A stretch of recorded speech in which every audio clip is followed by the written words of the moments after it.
दामाद चुनना और नेता चुनना दोनों में कोई फ़र्क नहीं है। बहुत सारे नेता ऐसा आए कि मैं बहुत कुछ कर दूंगा, ये कर दूंगा, वो कर दूंगा, सारी चीज़ों का वादा किया, लेकिन अभी मैं देखता हूँ कि कोई नहीं है। जीतने के बाद ये नहीं हो कि वो बहुत बड़ा शेर बन गया, बल्कि जीतने के बाद उसके सर में जब पगड़ी हो जाता है ना तो उसके सर भारी होनी चाहिए। वो एक जरा आपके बातों को सुनना चाहिए, आपके मसलों को हल करना चाहिए। क्योंकि अपने मुस्तकबिल को संवारने के लिए एक ऐसे नेता को चुनो जिसके पास एजुकेशन भी हो।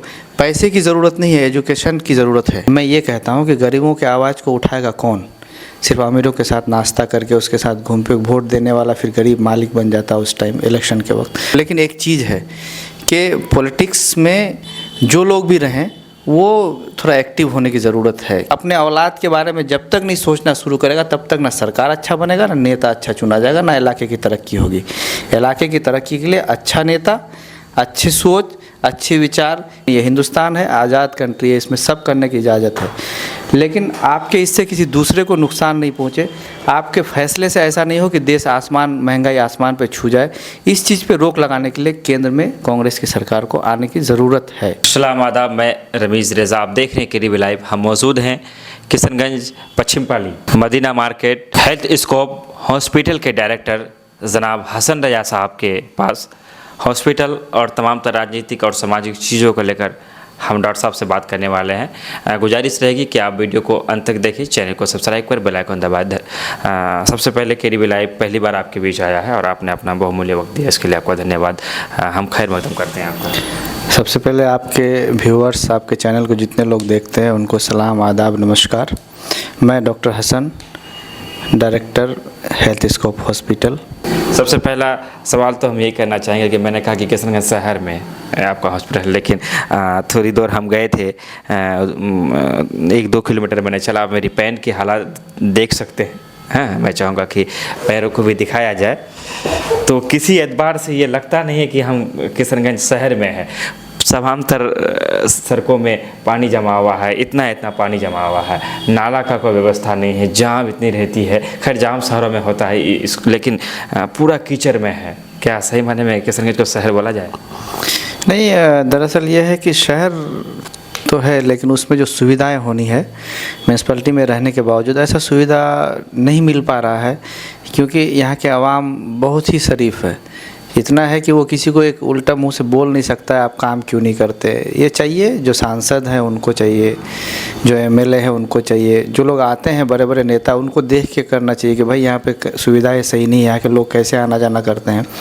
आप हत्ता ये ऐसा है कि एक 4 व्हीलर लेके आप मार्केट के अंदर जा नहीं पाएंगे, कभी ट्रक घुसता है, कभी बस घुस जाता है। तो ये सब चीज़ों को रोक लगाने की ज़रूरत है। प्रशासन को भी चाहिए कि बस वस ट्रक और को रोक लगनी चाहिए, बड़ी गाड़ियों पे रोक लगनी चाहिए।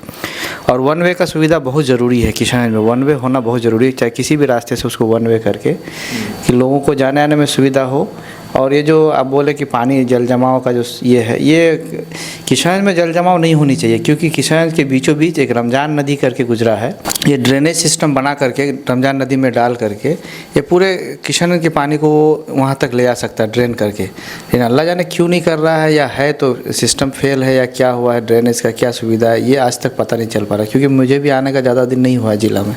आएंगे हम हॉस्पिटल की चीज़ों में भी और हेल्थ को लेकर भी बात करेंगे, जो कि आपने नाम ही रखा है हेल्थ स्कोप। लेकिन आपने सांसद का जिक्र किया कि तो सांसद का जो ही जिक्र होता है तो जेहन में 2024 आ जाता है और बहुत ज़्यादा समय भी नहीं है। तो ऐसे में कुछ जो बातें हैं अगर आप रखना चाहेंगे तो हम सोचते हैं पहले उसी के ऊपर बात कर लीजिए। मैं सांसद इसलिए मैं बोला कि किसी भी सारे नेता, सांसद ही नहीं, जितने भी हमारे ज़िला में, चाहे वो हारे हुए हो, जीते हुए हो, जो भी हो, वो अभी मान लीजिए वो गार्जियन है किशनगंज जिला का, उनको चाहिए यहाँ पे कोई भी अगर गतिविधि होता है उनको नज़र रखना पड़ेगा, क्योंकि पब्लिक ने उसको एक बार अगर वोट दिया है, एक बार भी जीता है, तो उसकी जिम्मेदारी ये हो जाती है कि उसको ध्यान रखना चाहिए क्या हो रहा है, कैसे होना चाहिए, क्या गलत। कहना ये चाह रहे हैं कि वो चीज़ों को कर नहीं पा रहे हैं, एक फेलवर सांसद के रूप में आप उन्हें पेश करना चाह रहे हैं? नहीं, मैं उसको सांसद जी को मैं ऐसा नहीं कह रहा हूँ, क्योंकि मैं किसी को पर्सनली नहीं बोल सकता हूँ। लेकिन एक चीज़ है कि पॉलिटिक्स में जो लोग भी रहें वो थोड़ा एक्टिव होने की ज़रूरत है, क्योंकि ये चीज़ खल रहा है ना जिला में। ऐसा चेहरा जिसे आपको लगता है कि अगर चाहे रमीज़ रेज़ा ही क्यों ना हो जाए, कि एक साथ काश अगर वो सांसद होते तो ठीक होता, चूँकि एक्टिव रहते हैं। नहीं, हम लोगों के जो उस्ताद है, समझ लीजिए कि पूरे किशनगंज के जितने नेता हैं उनके उस्ताद मरहूम अलहाज तस्लीमुद्दीन साहब जो केंद्र मंत्री भी रह चुके हैं, उनको देख के लोगों को सीखना चाहिए। वो एक नीचे तबके से शुरू की अपनी राजनीति को और कहाँ तक पहुँचाए, और उसके वक्त में इतना कोई चीज़ आपको अनर्गल तरीके से नहीं मिलता था, सारे चीज़ों को सीक्वेंस में मिलता था, हर चीज़ को सही तरीके में। आज के वक्त में कोई ऐसा चेहरा है जो उनके बराबर तो खैर कभी नहीं, लेकिन आपको लगता हो कि शायद आने वाले दिनों में उनके जैसा हो सकते हैं, या फिर उनके नक्शे कदम पर चलने की मादा रखते हैं? नहीं, उनके अल्लाह ने सारे इंसानों के ऊपर अलग अलग खूबियाँ देता है। जैसे तस्लीम साहब तो कोई बन नहीं सकता है, या बनेगा भी तो उसके ख़ानदान से ही बन सकता है, अदरवाइज़ कोई दूसरा तस्लीम नहीं बन सकता है, दूसरा कोई और नेता नहीं बन सकता है। लेकिन ये है कि लोगों को, हमारे इलाके में जो नेता है वो हमारे इलाके के लोगों को ये जज करना चाहिए। दामाद चुनना और नेता चुनना दोनों में कोई फ़र्क नहीं है। अगर लोग दामाद चुनता है तो 10 आदमी को पूछता है कि ये लड़का सही में शराब पीता है क्या, इसका व्यवहार कैसा है, समाज में लोगों से कैसे बातचीत करता है, बदतमीज़ तो नहीं है, ये लोगों के बातों को सुनता है कि नहीं सुनता है। तो इसलिए दामाद जब चुनते हैं, जब इतनी इंक्वायरी करते हैं, एक बेटी देते हैं, तो उससे महंगी चीज़ आप देने जा रहे हैं अपना वोट, अपने भविष्य, अपने आने वाले कल को, अपने नस्ल को बढ़ाने के लिए अगर क्या सुविधा हो सकता है। तो आप जब नेता चुनते हैं तो उस टाइम ये मत देखिए कि नेताजी आपके यहाँ बार बार आ रहे हैं, फलाने के यहाँ बार बार आ रहे हैं, नेताजी यहाँ जा रहे हैं, उससे मतलब नहीं रखना है। ये रखना है कि नेताजी काम करने में सक्षम है या नहीं है।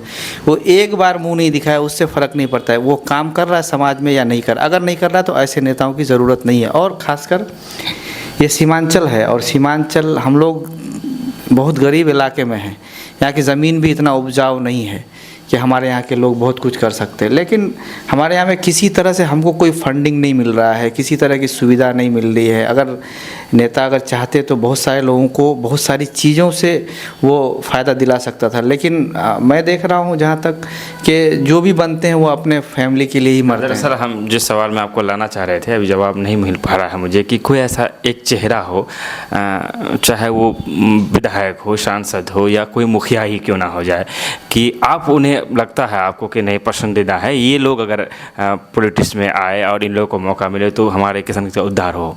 नहीं, ऐसा देखिए, ये चीज़ तो मेरे लिए ख़ास करके बोलना, अभी मैं बहुत छोटा हूँ राजनीति में समझिए, तो ये चीज़ मेरे लिए बोलना इतना ये टफ रहेगा मेरे ज़ुबान से सुनना लोगों को। लेकिन पब्लिक मालिक है, हाकिम पब्लिक है, वो वक्त आएगा तो सबको बताएगा कौन। बहादुरगंज से है, और अगर वहाँ के कुछ सवाल आता आपसे ना किया जाए तो ठीक नहीं होगा। और जिस इलाके से आप आ रहे हैं, काफ़ी शिक्षित इलाका, आज से नहीं, मैंने अगर हम 20 साल पहले चले जाए तब भी आपके इलाके में शिक्षा थी, और आज भी है। खैर, आज तो सभी जगह है।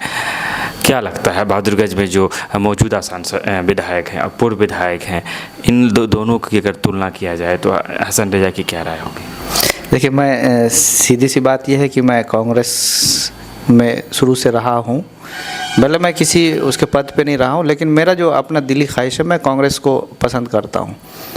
रहा सवाल वहाँ पे आरजेडी से अभी विधायक है, एमआईएम से जीत के आए हैं, तो उसमें ऐसा है कि मैं उन पे भी कोई टिप्पणी नहीं करता हूँ। लेकिन जो भी लोग हो, मैं जितने भी लोगों को देखता हूँ, चाहे वो पुराने विधायक हो, हमारे जो 4 टर्म के विधायक रहे तौसीफ़ आलम साहब, और अभी के जो विधायक हैं, मैं एक चीज़ देखता हूँ कि मनमानी थोड़ा सा अभी बढ़ा हुआ है, चाहे वो बिजली विभाग का हो, चाहे थाना का हो, किसी तरह का भी हो, सारे चीज़ों की मनमानी बढ़ी हुई है। तो इसमें विधायक जी, अभी प्रेजेंट विधायक जो, इनको थोड़ा सा सोचना चाहिए कि ये हमारा समाज है, यही पब्लिक आपको 84,000 वोट लाकर आपको सीट में बैठाया है। अगर आप सही से इंसाफ नहीं करेंगे तो फिर यही पब्लिक आपको 8400 ला के सीट से उतार सकता है। बात मौजूदा और पूर्व विधायक की चल रही थी बहादुरगंज को लेकर, और उसकी कई सारी चीज़ों की मनमानी का आपने जिक्र किया। कुछ ही दिन पहले आपके इलाके से, जिसमें आपने बड़ा मिनाज शकील हत्याकांड को लेकर, और उसमें आपका जो रोल था उससे कोई इनकार नहीं कर सकते, काफ़ी मशक्क़तें हुई, और अभी तक भी सारी चीज़ों को लेकर वहाँ जो मौजूदा विधायक थे उसके और तमाम तर नेताओं को भी संदेह के निगाह से देखा गया। इस तरह की जब चीज़ें होती है, जब कुछ लोग आगे आते हैं फिर उन पर फायर कर दिया जाता है, एक मजबूत लीडरशिप नहीं होने का ये नतीजा है, मैं जो समझता हूँ। आप क्या सोचते हैं? देखिए, मजबूत लीडरशिप होना ज़रूरी है, लेकिन मजबूत होगा कौन? आप मजबूत होंगे, आप गलत हो जाते हैं। हसन मजबूत होगा, वो क्रिमिनल बन जाता है। अगर वो डॉक्टर भी है तो उसको लोग बोलता है कि नहीं ये तो रंगदार टाइप का है, लेकिन ये चीज़ गलत है। मैं ये कहता हूँ कि गरीबों के आवाज़ को उठाएगा कौन? सिर्फ अमीरों के साथ नाश्ता करके उसके साथ घूम पे वोट देने वाला फिर गरीब मालिक बन जाता है उस टाइम इलेक्शन के वक्त। और हमारे इलाके में जो लोग हैं वो भी नहीं सोचते हैं, इलेक्शन के वक्त 1000, 500, 2000 के लिए वोट करके अपने आप का लाखों रुपया नुकसान कर देते हैं। रहा सवाल मिनहाज हत्याकांड का, उसमें देखिए एक चीज़ है कि सारे लोगों ने उसमें मेहनत किया है, एक मैं ही नहीं, मैं सारे लोगों को मेहनत कहूँगा। लेकिन एक चीज़ है कि मैं एक चीज़ देखता हूँ अपने इलाके में कि इलेक्शन के वक्त बहुत सारे लोग, मेरे जिला परिषद क्षेत्र संख्या 7 पे जब मैं लड़ रहा था इलेक्शन, बहुत सारे नेता ऐसा आए कि मैं बहुत कुछ कर दूंगा, ये कर दूंगा, वो कर दूंगा, सारी चीज़ों का वादा किया, लेकिन अभी मैं देखता हूँ कि कोई नहीं है। फिर मुसीबत में जो जीता है वो भी गायब रहता है, फिर मुझे ही देखना पड़ता है, चाहे वो पंचायती हो चाहे किसी तरह की का हो, लेकिन वो देखना पड़ता है। मैं पब्लिक को बार बार यही समझाया था इलेक्शन पीरियड के टाइम भी कि आप नेता उसको चुने जो आपको 24 घंटा वक्त दे, उसका फ़ोन 24 घंटा खुला हो। जीतने के बाद ये नहीं हो कि वो बहुत बड़ा शेर बन गया, बल्कि जीतने के बाद उसके सर में जब पगड़ी हो जाता है ना तो उसके सर भारी होनी चाहिए, वो एक दिन आपके बातों को सुनना चाहिए, आपके मसलों को हल करना चाहिए। मैं लोगों को बार बार बोलता था कि आप मुझे अगर जिताओगे तो मैं आपके लिए स्वास्थ्य विभाग में बहुत काम करूँगा, और अल्लाह शायद मैं जीता नहीं भी तो इससे मुझे कोई अफसोस नहीं है। मैं उन्हीं लोगों के दुआ के, क्षेत्र संख्या 7 के लोगों के दुआ की वजह से शायद इतना बड़ा एम्पायर खड़ा कर पाया हूँ। हमारे जो पार्टनर्स हैं उन लोगों से मिल करके हमने जो एम्पायर बनाया है वो क्षेत्र संख्या 7 के गरीबों, मजलूमों, यतीमों के दुआ की वजह से ही मैं शायद यहाँ पे खड़ा हूँ आज। अपने चुनाव जिला परिषद क्षेत्र के साथ से आप लड़े भी थे, हालांकि सफल होना नहीं होना एक अलग बात है।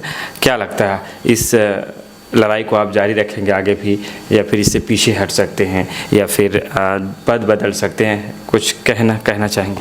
नहीं, लड़ाई तो बहुत लंबी है हमारी लंबी लड़ाई, और हमारे साथ जितने नौजवान हैं मैं उनको ही बोलता हूँ कि अपने मुस्तकबिल को संवारने के लिए एक ऐसे नेता को चुनो जिसके पास एजुकेशन भी हो। पैसे की ज़रूरत नहीं है, एजुकेशन की ज़रूरत है। इलाके में जिस घर को अगर तोड़ना है, जिस घर को बर्बाद करना, उससे एजुकेशन छीन लिया जाए। अगर उससे दौलत छीनेंगे वो कुछ नहीं हो सकता, लेकिन एजुकेशन जिस घर से छीन लिया जाए तो समझ वो घर ऐसे ही कंकाल हो जाएगा। इसलिए मैं आवाम को, अपने इलाके के नौजवानों को बोलता हूँ कि नेता चुनना है, दलाल नहीं। अपने इलाके की तरक्की के लिए आप ऐसे लोगों को चुनें जो आपके इलाके को स्कूल दे, हाई स्कूल दे, मिडिल स्कूल बनवाए, गर्ल्स कॉलेज होना चाहिए। हमारे इलाके में इस सब चीज़ों से कोई मतलब नहीं है। हमारा क्षेत्र संख्या 7 में लमसम 40,000 के आसपास वोट है, और उस 40,000 में मेरे इलाके में एक भी लड़कियों के लिए हाई स्कूल या कॉलेज नहीं है। ये सोचने की बात है। जनाब तौसीफ आलम साहब भी 4 बार विधायक रहे, वो चाहते तो कितने लागत से वो कॉलेज बनता है, ज़्यादा लागत नहीं है मेरे हिसाब से, 50-60 1 करोड़ के आसपास से लागत से वो हाई स्कूल लड़कियों के लिए बना सकता था, लेकिन उन्होंने भी नहीं बनाया। अभी जो प्रेजेंट में जो विधायक है, अब इनका तो बेचारे का अभी शुरू ही हुआ है। ये अभी ये बोलते हैं कि मुझे सीखने में 5 साल लगेंगे। अब सीखने में 5 साल लगेगा तो हो सकता है ये भी बार जीतेंगे, 4 साल के 4 टर्म ये भी जीत के तब मानेंगे, तो हो सकता है कि उस बीच में हम लोग बूढ़ा होकर मर जाए। जो आने वाली नस्ल होगा उनको फिर स्कूल, हाई स्कूल, कॉलेज इससे मतलब नहीं होगा। जो हमारे इलाके में पहले ही जो हाई स्कूल बना है, गांगी हाई स्कूल है, वही है। बाद में जितने छोटे मोटे हाई स्कूल अभी जो अपग्रेड होकर बना है उससे कोई फ़ायदा नहीं है इलाके को। वही टीचर जो मिडिल स्कूल में पढ़ाते हैं वो हाई स्कूल में, क्योंकि उनको भी उससे कोई फ़र्क नहीं पता चल रहा है। बच्चों को उससे कोई सिर्फ डिग्रियाँ मिल रही है, स्कूल्स में खिचड़ियाँ मिल रही है बच्चों को खाने के लिए, बस इतना ही है। अगर आप क्वालिटी चाहेंगे कि बच्चे की क्वालिटी क्या है, बच्चे को कितना एजुकेशन दिया जा रहा है, इसमें जीरो है, मैं देख रहा हूँ। जहाँ तक शिक्षा विभाग की अगर बात करें, अच्छा जिक्र किया आपने कि एक जो नियमावली था उसको लेकर तो हल्ला हो ही रहा था। कल ही का खबर है कि अब बिहार से बाहर के जो होंगे वो भी बिहार में शिक्षक बन सकते हैं। बिहार के लोगों को रोज़गार तो दे नहीं पा रहे सरकार, अब बाहर के लोग भी यहाँ शिक्षक बनेंगे, इसमें इसको लेकर क्या टिप्पणी रहेगी आपकी? नहीं, सरकार पे उंगली उठाने की ज़रूरत है। नौजवान चुप अगर बैठेगा तो आंदोलन नहीं होने से इसी तरह का होगा। एक बात बताते हैं कि किसी तरह से लोग, बहुत गरीब आदमी जो अपने बच्चे को पढ़ा लिखा कर टीचर बनाते थे। एक ज़माने में ऐसा हुआ था लालू प्रसाद की सरकार में कि लोग जब नौकरी नहीं मिल पा रहा था, बाद में फिर बीपीएससी के थ्रू नौकरी हुआ और वो टीचर अच्छे रहे, ऐसा नहीं कि अच्छा नहीं रहा। बीपीएससी कोई गलत फैसला नहीं है, लेकिन उसमें आप जो टीचर को सेलेक्ट किए हैं, इससे बीच में जो सेलेक्ट किए, लगभग 2 से 3 लाख टीचर का सिलेक्शन हुआ है, जो शिक्षा मित्र और कुछ का करके जितने भी सिलेक्शन हुआ है, तो उन लोगों को भी फिर आप उनसे भी बीपीएससी का एग्ज़ाम अगर करवाएंगे तो ऐसे तो मान लीजिए उसको ये नहीं बना रहे हैं कोई परमानेंट। अगर बोल रहे बीपीएससी पास नहीं होगा 3 बार में तो उसको मेरा ऐसे एक टीचर रहेगा, नियुक्ति नहीं होगा उसका। ऐसे कुछ बात है। तो मैं इससे ये कह रहा हूँ कि समाज में लोगों को अब ये चाहिए कि बाहर के जो टीचर है, अगर वो यहाँ आकर के अगर वो टीचर बन सकता है, तो लोग ये बात नहीं समझ पा रहे हैं कि लालू प्रसाद साहब का बेटा जो आज के डेट में उप मुख्यमंत्री है बिहार का, वो लोग बोल रहे हैं कि 9th क्लास पास है, 9th क्लास पास है। लालू प्रसाद जी अपने 9th क्लास बेटा पास के लिए वो मुख्यमंत्री का ख्वाब देख सकता है, और हमारे समाज के लोग जिसका बेटा ग्रेजुएशन किया हुआ है और कुछ किया हुआ है, इंटर किया हुआ है, वो अपना बेटा के लिए वो नहीं सोचता है। वो ये सोचता है कि हम फलाना नेता को वोट देंगे। ये चीज़ जब तक नहीं, अपने औलाद के बारे में जब तक नहीं सोचना शुरू करेगा, तब तक ना सरकार अच्छा बनेगा, ना नेता अच्छा चुना जाएगा, ना इलाके की तरक्की होगी। इलाके की तरक्की के लिए अच्छा नेता, अच्छी सोच, अच्छे विचार, इन लोगों का ना कोई सोच है, ना कोई मानसिकता है, ना कोई विचारधारा है, कुछ नहीं। बस इलेक्शन में आना है, जीतना है, 5 साल राज करना है, अपने रिश्तेदारों को मालामाल कर देना है, फिर इलेक्शन आए उसमें खर्च करना है। मैं देखता हूँ नेताओं का यही हाल है, चाहे वो कोई भी हो। 23 जून को विपक्षी दलों का जो बैठक किया गया था, और उसमें एक चीज़ ये थी कि भारतीय जनता पार्टी को देश से उखाड़ फेंकने की मुहिम को लेकर आगे बढ़ा जा रहा था। क्या लगता है भारतीय जनता पार्टी 2024 से अलविदा हो सकता है? आपका चूँकि पॉलिटिकली सारी चीज़ों में आपका काफ़ी इन्वॉल्व रहते हैं, आपकी क्या रुझान क्या है? देखिए, साउथ में जिस तरह से देखा जा रहा है आज के डेट में, तो उस हिसाब से अगर साउथ के लोग जिस तरह से एक्टिव है, क्योंकि वहाँ पे एजुकेशन का बहुत अच्छा ग्रिप है, वहाँ के लोग पढ़े लिखे ज़्यादा हैं, तो जाति और धर्म के नाम पे वोट नहीं करते हैं। वो तरक्की, महंगाई, एजुकेशन, उसके बाद हेल्थ सेक्टर, इसको देख कर के वोट करते हैं। इसलिए इस चीज़ों को जो देख कर वोट करेंगे, तो उस हिसाब से अगर देखा जाए, महंगाई को देखा जाए, जब आज से 2014 के पहले जो हम लोग गैस सिलेंडर खरीदते थे, वो 400 कुछ रुपए में खरीदते थे। आज के डेट में 1200 में खरीदना पड़ता है। मुझे खुद 3 सिलेंडर हर महीने पड़ता है खरीदना। तो सोचिए कि मुझे कितना महंगा पड़ता है। तो मुझे जब इतना महंगा पड़ता है, जिस बेचारा मजदूरी करता है उसको कितना महंगा पड़ता होगा। अगर लोग इस तरह से सोचे तो फिर केंद्र में सरकार को बदलना बहुत ज़रूरी है। लेकिन यहाँ पे क्या होता है कि जो लोग बोलते हैं कि नहीं, हम जय श्री राम का नारा लगाओ, मुझे वोट दो, मैं ये कहता हूँ कि आपको जय श्री राम का नारा लगवाता है कोई बड़ी बात नहीं है, हम भी लगाएंगे, हम भी तैयार हैं। लेकिन शर्त उसमें एक चीज़ है कि जो दलित को आप जय श्री राम का नारा बुलवाते हैं, क्या उस दलित को आप राम मंदिर के अंदर जाने का अनुमति देंगे? अगर नहीं देंगे तो फिर उसको पॉलिटिकल में इन्वॉल्व मत कीजिए। आप जो हैं, आप उस हिसाब से पॉलिटिक्स कीजिए कि आपके हुकूक का बात नहीं कर पाते हैं। महंगाई आसमान छू रही है। पेट्रोल पहले 70 रुपये 60 रुपये हम लोग खरीदते थे, आज 109 रुपये खरीदना पड़ता है। जो जय श्री राम बोलता है उनको भी उतना ही में खरीदना पड़ता है, और मैं नहीं बोलता हूँ मुझे उतना ही में खरीदना पड़ता है। तो फिर फ़र्क क्या है? जब मैं जय श्री राम बोलूँगा तो मुझे कुछ छूट तो मिलनी चाहिए ना, मुझे क्यों नहीं मिल रहा है? इस हिसाब से उनको भी जो जय श्री राम बोलते हैं, मैं उनको ही बोलता हूँ कि ये गलत नहीं है। आप अपने धर्म को मानो, आप पूजा करो, जो करना है, सत्संग करो, अष्टजाम करो, जो करना है करो, उससे कोई रोक नहीं है। हिंदुस्तान है, आज़ाद कंट्री है, इसमें सब करने की इजाज़त है। लेकिन आपके इससे किसी दूसरे को नुकसान नहीं पहुँचे, आपके फैसले से ऐसा नहीं हो कि देश आसमान, महंगाई आसमान पे छू जाए।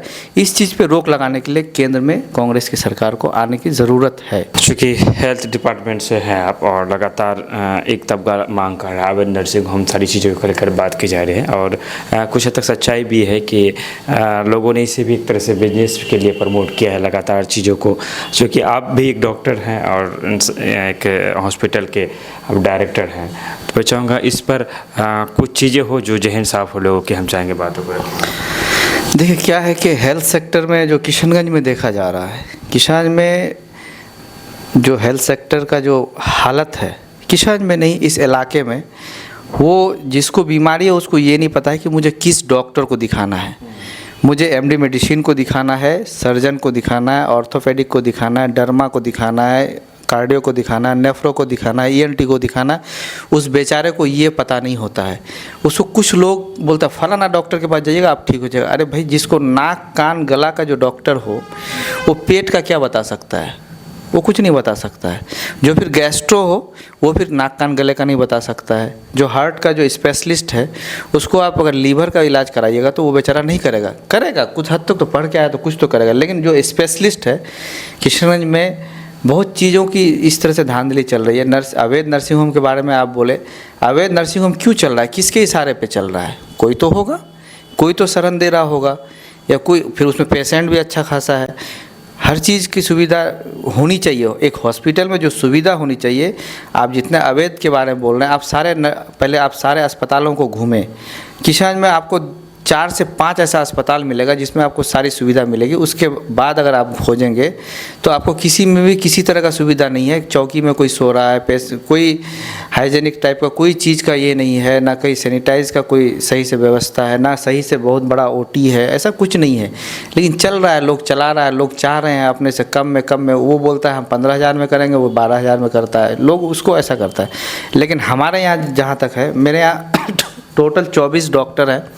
मेरे यहाँ मोस्टली कलकत्ता, सिलीगुड़ी, बेंगलोर, चेन्नई, यहाँ से डॉक्टर आए हैं। और मैं चाहता हूँ कि लोग इस डॉक्टरों का फ़ायदा लें, क्योंकि इस छोटे से शहर में बड़े शहरों से जो डॉक्टर आ रहे हैं, जैसे एस्टर CMI जैसे हॉस्पिटल से डॉक्टर आ रहे हैं, द पीपल ट्री जैसे हॉस्पिटल से डॉक्टर आ रहे हैं, द फोर्टिस से डॉक्टर आ रहे हैं, सिलीगुड़ी के कुछ हॉस्पिटल से बड़े डॉक्टर आ रहे हैं। तो इन लोगों को चाहिए कि इनसे फ़ायदा उठाए। अभी जो मेरे पास MD मेडिसिन के डॉक्टर के आनंद और RML से आए हुए राम मनोहर लोहिया से, वो चाहिए लोगों को कि उनका फ़ायदा उठाए, लोगों को चाहिए। क्योंकि आप जितने अच्छे डायग्नोसिस आपका जो बनेगा, हो सकता है कि ये इलाज यहाँ नहीं हो, लेकिन आप यहाँ पे 3 महीने से भटक रहे हैं, आपका टाइम भी जा रहा है, साथ में जो बीमारी आपको स्प्रेड भी कर रहा है, आपको पैसा भी खर्च हो रहा है, आप तीनों तरह से डैमेज हो रहा है। इसलिए सही जगह पे जाएं, अच्छे ऐसे जगह पे जाएं जहाँ कम खर्च में अच्छी इलाज हो, तो उस ऐसे जगह पे लोगों को जाना चाहिए। मेरा ही हॉस्पिटल नहीं, और भी बहुत सारे हॉस्पिटल है जहाँ पे अच्छे इलाज हो वहाँ पर जाना चाहिए। एक चीज़ है कि हॉस्पिटल की जब बात आई तो आजकल एक मामले को लेकर एक बड़ा तबका, एक बड़ा आरोप लगाया जा रहा है कि महिलाओं का जो गर्भपात का मामला होता है कि नॉर्मल डिलीवरी जो है वो डॉक्टर भूल सा गए हैं और चंद पैसों की इसमें कहें या फिर एक आदतन हो गई है। हर किसी के ऑपरेशन के तहत ही बच्चा इशू किया जाता है। इसको लेकर जेन्युइन क्या चीज़ है, हो क्या रहा है, चल क्या रहा है, होना क्या चाहिए? देखिए, ये खान पान की वजह से मोस्टली देखा जा रहा है। अपने पहले के ज़माने में जब हम लोग बचपन में पैदा हुए तो उस टाइम मोस्टली नॉर्मल डिलीवरी हो ही रहा था, नॉर्मल ही डिलीवरी होता था। अब धीरे धीरे ये चीज़ इसलिए कम हो गई कि हम लोग का खुराक में बहुत सारी चेंजेज आ गई धीरे धीरे, कि हम लोग मोस्टली खाद वाला सामान खाने लगे, मोस्टली बाज़ार का सामान खाने लगे। पहले आप चावल भी घर का खाते थे, आटा भी घर का खाते थे, तेल भी घर का खाते थे, अगर चिकन भी खाना होता था तो घर का ही चिकन खाते थे, मछली भी घर का खाते थे। लेकिन आज के डेट में आप कोई भी ऐसा चीज़ बताइए जो आप घर का खाते हैं, जिसके कारण इंसान का बॉडी ग्रोथ बहुत ज़्यादा हो जाता है। किसी का बहुत जल्दी बॉडी ग्रोथ की वजह से बेटी को शादी करा देता है, उसका उम्र 18 साल नहीं होता उससे पहले, तो जिसके कारण सर्विक्स और बहुत सारी चीज़ें हैं वो बड़ा नहीं होता है, जिसके वजह कर मोस्टली ऑपरेट करना पड़ता है। डॉक्टर कोई ऐसा नहीं चाहता है कि हम पेशेंट को ऑपरेट कराएं, लेकिन उससे ज़्यादा पेशेंट पार्टी जो होता है, जो पेशेंट होता है उसकी माँ होती है, उसके रिश्ता, मेरी बेटी बर्दाश्त नहीं कर पाएगी इतना देर, इसका ऑपरेट करा दो। हम लोग झेलते हैं इस चीज़ को, इसलिए डॉक्टर नहीं चाहता कि हम इसका ऑपरेशन करें, लेकिन वो इतना तांडव करने लगता है पेशेंट पार्टी, पेशेंट मुझे जल्दी ऑपरेट कर दो, मुझे दर्द बर्दाश्त नहीं होता है। तो इसलिए डॉक्टर भी क्या करे, उसको क्यों सुनेगा वो ताना, जब वो पैसा देने के लिए तैयार है तो हम क्या करें, हम तो ऑपरेट ही करेंगे। मैं अपने हॉस्पिटल में मोस्टली कोशिश करता हूँ 90% की पहले नॉर्मल डिलीवरी का कोशिश करो, पेशेंट पार्टी से पहले लिखा लेता हूँ। अगर वो बोलता नहीं तुरंत ऑपरेट कराना है तो मैं बोलता हूँ कहीं और चले जाओ, क्योंकि मेरे पास गायनी भी 2 गायनी है जो मेरे पास परमानेंट रहती है, कोई दिक्कत नहीं। लेकिन मैं चाहता हूँ कि समाज का थोड़ा सा अच्छे ट्रैक पर चल के देखना चाहता हूँ कि लोग इस ट्रैक पर आते हैं या नहीं आते हैं। मैं बहुत सारी चीज़ों को पेशेंट अपने हॉस्पिटल में घुसने नहीं देता हूँ, जो बोलते हैं मुझे इस तरह का पैसा चाहिए वैसा चाहिए, मैं ऐसे को घुसने नहीं देता हूँ। मैं जानता हूँ इस चीज़ को कि आज मैं उसको लूटूंगा, कल वो मेरे समाज के ही हैं, कल वो बोलेंगे डॉक्टर साहब ने हमसे ज़्यादा बिल बना के पैसा ले लिया। मैं कोशिश करता हूँ कि एक सच्चा और अच्छे रास्ते पे चल के कोशिश करते हैं, लोगों के समाज की भलाई करके देखते हैं लोग कहाँ तक हमारा साथ देता है। आखिर में एक अंतिम सवाल आपसे, जिला परिषद का चुनाव आपने लड़ा, आप हार चुके, लेकिन फिर भी जनता के बीच आप बने रहते हैं। क्षेत्र संख्या 7 की जनता अगर आपको देख रहे हैं, उनके लिए आखिर में कोई मैसेज हो, कोई संदेश हो, कुछ कहना चाहे उनसे मुखातिब होकर के? नहीं, क्षेत्र संख्या 7 के लोगों के लिए मेरे दिल में बहुत जगह है, और उन्हीं के बदौलत उन्होंने मुझे 1-2 हज़ार नहीं 5,000 वोट दिया। एक कम उम्र के बच्चे को पहली बार इलेक्शन में आया, उनके दुआओं के वजह से मैं आज जहाँ पर हूँ वहाँ पर हूँ। क्योंकि मैं क्षेत्र संख्या 7 के लोगों को कहना चाहता हूँ कि आपको कभी भी किसी भी तरह का कोई मुसीबत हो, किसी भी तरह के हेल्थ सेक्टर में कोई ज़रूरत पड़े, कोई बीमार पड़ जाए, कुछ भी पड़ जाए, तो मुझसे डायरेक्ट कांटेक्ट कर सकते हैं। मुझे आपने नहीं जिताया, मुझे उस चीज़ का गम नहीं है, मुझे इस चीज़ की खुशी है कि आप लोगों ने देखा कि कैसे कैसे लोग आपके बीच में आते हैं, रोते हैं, वोट मांगते हैं, फिर इलेक्शन ख़त्म हो जाता है, फिर आपके बीच से गायब हो जाते हैं। इसलिए ऐसे लोगों से दरकिनार करने की ज़रूरत है। इसलिए 6 संख्या 7 को मेरे तरफ से बहुत बहुत शुक्रिया। आने वाले बकरीद का जो कल का त्यौहार है उसके लिए उन सबों को बहुत सारी शुभकामनाएं, उन सबों को मेरे तरफ से सलाम, ईद मुबारक। बहुत बहुत शुक्रिया आपका। ये थे हेल्थ स्कोप के डायरेक्टर, बहादुरगंज के क्षेत्र संख्या 7 के जिला पार्षद प्रत्याशी डॉक्टर हसन रजा साहब, जो अपनी बातों को रख रहे थे। आपको मुबारकबाद भी दिए हैं।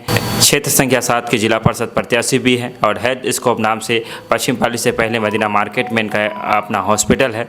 हम विदा लेना चाहेंगे, आपसे गुजारिश करेंगे चैनल सब्सक्राइब कर बेल आइकन दबाएं और हम दोनों के बीच जो वार्तालाप हुई इसको लेकर आप अपनी प्रतिक्रिया कमेंट बॉक्स में मर्यादित तरीके से रख सकते हैं। धन्यवाद, शुक्रिया, आदाब।